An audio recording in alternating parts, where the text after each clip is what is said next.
Hey there, and welcome. In the hotel world, we're always juggling a million things. Guest happiness, daily operations, it's a lot.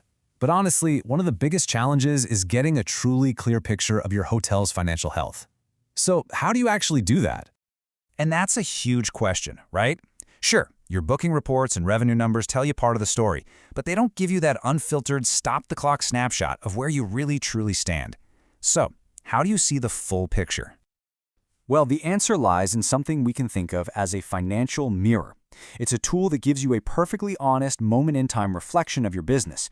The cool thing is, it doesn't show you what you hope to see, it shows you exactly what is. Now, of course, this financial mirror isn't just a cool concept, it has an official name, the Statement of Financial Position. But you probably know it by its more common name, the balance sheet. So let's dive in and see how this powerful mirror actually works. So what is it, really? Simply put, it's a financial snapshot. I want you to think of it like taking a photograph of your hotel's finances right at the close of business on one specific day. It's not a movie showing your performance over a month or a year. It's that single, powerful, crystal clear image of one moment. And here's the magic trick that holds that entire image together. This is more than just a formula. It's like a law of physics for your business that keeps the reflection in our financial mirror perfectly balanced always.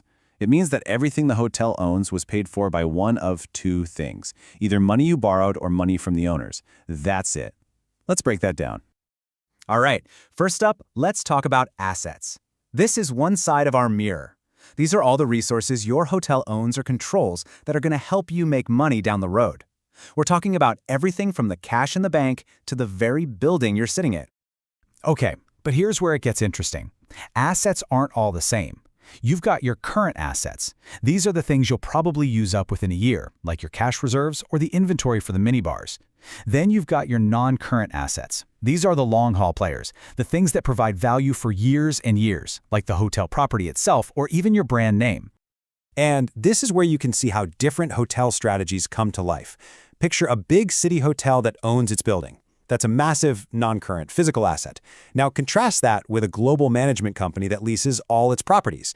Their most valuable asset might be intangible, their powerful, recognizable brand. Both are assets, but they paint a picture of two completely different ways of doing business. So, that's one side of the mirror. Now let's look at the other to keep things in balance.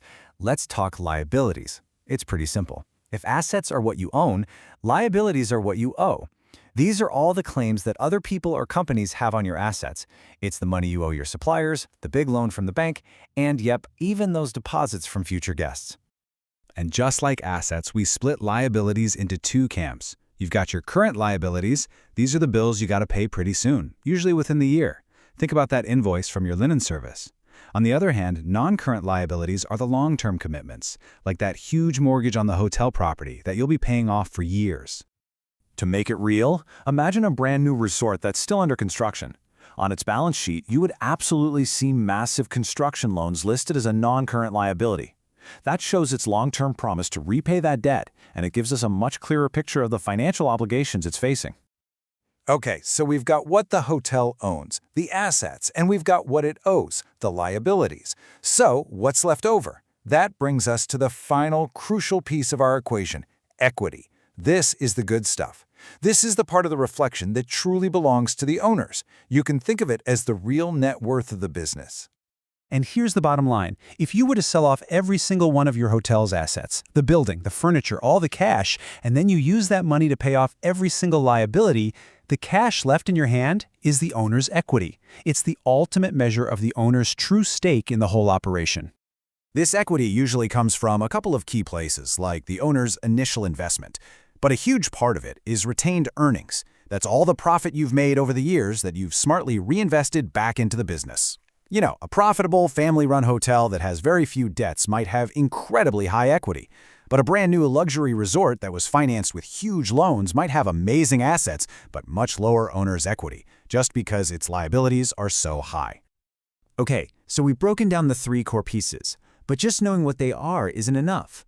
The real power, the real magic, comes from reading the full picture they create together. This is how you start getting game-changing insights from your financial mirror. For example, a quick glance at a balance sheet can reveal a hotel's entire business model. An asset-heavy hotel, like a classic independent resort, has its value tied up in the physical property it owns. But an asset-light global brand might not own a single building. Its value is all tied up in its brand recognition and management contracts. Two totally different strategies, both perfectly clear in their financial mirror. All right, I need you to lean in for this one, because this concept is absolutely critical in our industry. When a guest pays you in advance for a future stay, that cash is not revenue yet. It's a liability. Why? Think about it. You now owe that guest a service, a room, a clean bed, a great experience. Until you've actually delivered on that promise, their prepayment is technically a debt you owe them. So, after all of this, why does it really matter? Because understanding your financial mirror is what separates a manager from a true leader. It lets you assess your solvency. Can you meet your big long-term obligations? It helps you understand your financial risk from debt, and it lets you make smart, strategic plans for the future, whether you're thinking about expanding or just getting ready for a potential downturn. So let's wrap this up with the key takeaways. First, the balance sheet is your financial mirror. It gives you that honest, unfiltered snapshot. Second, it's built on that simple, unbreakable rule. Assets must always equal liabilities plus equity. And most importantly, remember, this isn't just some boring accounting document.